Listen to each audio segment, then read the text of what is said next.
We finally have a straight answer on why two of your top playmakers, CeeDee Lamb and George Pickens, started that game on the bench in Las Vegas. And the short version is this: both were disciplined for missing curfew. Look, you've probably already seen the wild rumors floating around, the casino video, the late-night partying, the throwing up claims, and I get why fans blew up over it. But at this point, the reporting we've got points to missing curfew as the confirmed reason, and that matters because it tells you this was a team decision, not just gossip getting out of control. What's huge about that is what it signals about Brian Schottenheimer as the head coach. He's willing to pull a starter, yes, even a star, off the field to enforce the rules. That's the headline. Now, let's be clear about the game itself. The Cowboys went 3 and out on that first drive without Lamb and Pickens, but the absence didn't derail the offense. Both guys came in and made plays. Pickens, in particular, had a monster game with multiple broken tackles and a touchdown, and Lamb added a scoring catch and several key yards. So the short-term football fallout? Minimal, maybe even galvanizing.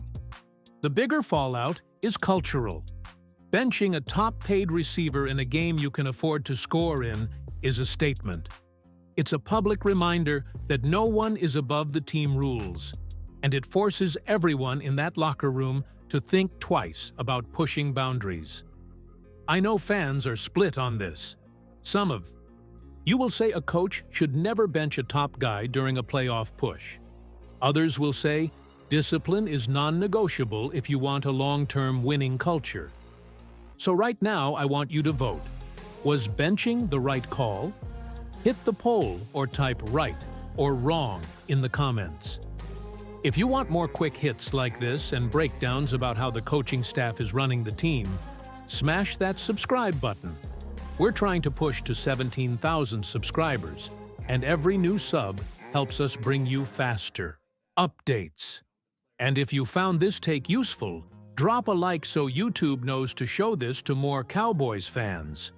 When you come back, I'll walk through how we know what we know, who reported what the players actually said, and where the social media circus got it right or wrong. Here's the reporting trail in plain terms. Multiple insiders and outlets picked up that CeeDee Lamb and George Pickens were disciplined after being out past curfew in Las Vegas, and that discipline is what cost them the start of the first offensive series. That's different from the more salacious social clips and viral posts that claimed they were drinking all night at a casino, or worse. Some of those clips suggested one player was visibly ill afterward. And, yeah, that's what stoked the angriest takes online. But from the confirmed reporting, the key point is curfew violation, a concrete team rule breach, not the lurid extras that make for clicks. Now, Lamb himself addressed some of the rumors to reporters and pushed back on parts of the narrative. That's important because you can't automatically treat every viral video as the full story. Players have their side, insiders have theirs, and both can be incomplete or slanted. So ask yourself, do you trust the player's public statement, the reporters who've cultivated sources inside the building, or the viral clip floating on social that may lack context? I want to know what you think. Drop a comment saying players, if you generally trust what players say, or insiders if you lean toward local reporters and beat writers. If you saw the alleged video, paste the link in the comments so we can collectively vet it. But remember, do not share private or illegal content. Why does this distinction matter beyond curiosity? Because the difference between rumor and reported fact shapes how the team responds and how fans react. A confirmed curfew violation is discipline, predictable, enforceable, and within a coach's purview. An illicit, partying narrative with intoxication or public misconduct invites PR fallout that can become a distraction and erode trust. The team handled this internally and publicly enough to send a message. That's the piece The Athletic and other beat reporters confirmed. Social media sped up the outrage, but didn't change the core fact. Both players missed curfew and were disciplined. That's where accountability meets optics. If you want more breakdowns like this, source-by-source analysis, and a separate episode where we comb through the actual clips and player quotes line by line, make sure you're subscribed. We're pushing for 17,000 subscribers so we can expand coverage and get to more locker room deep dives faster. Also hit that like button if you appreciate accurate reporting over blind speculation. When you're ready, I'll move into how the benching actually affected the game, and whether it helped or hurt on the field. Now let's break down the on-field impact. Did benching CeeDee Lamb and George Pickens change the game, or did it fire the offense up? The short answer is, it didn't derail Dallas, and there's a strong argument it tightened focus. Yes, the Cowboys went 3 and out on that opening series without their 2 top receivers, so there was an immediate cost. But that single series didn't decide the outcome. Once both players returned, they produced. Pickens finished with a huge day.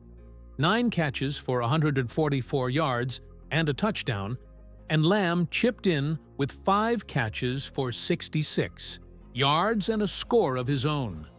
Those are not little contributions. They were game-moving plays that helped the offense cruise. From a schematic standpoint, the offense didn't visibly change.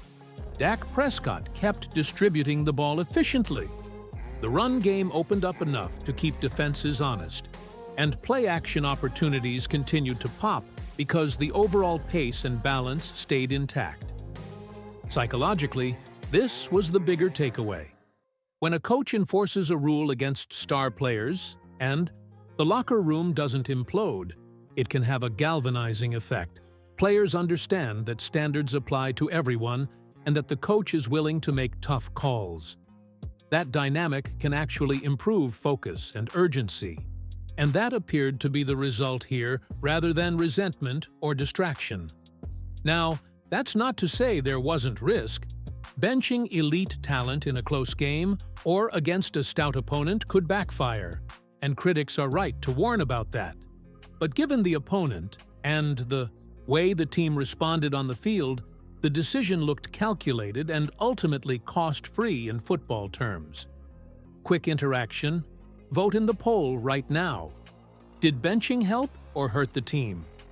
Drop your take in the comments and tell me the single play that stood out to you the most from the game. If you want more breakdowns where we separate the on-field facts from the social media noise, subscribe. We're pushing to 17,000 subscribers so we can expand coverage and get you locker room reporting and film study faster. Hit the like button if you found this useful. When you're ready, I'll move into the coaching and culture angle. What Schottenheimer is sending the roster long-term. This is where it gets interesting. The benching isn't just a one-off punishment. It's a cultural signal about how Brian Schottenheimer intends to run this team. And that matters more for the season than any single play. Coaches can win on X's and O's, but sustainable winners build a standard. By sitting 2 high-profile receivers for a single series, Schottenheimer demonstrated he's willing to enforce team rules even when it's inconvenient or unpopular. That sends a message to veterans and rookies alike.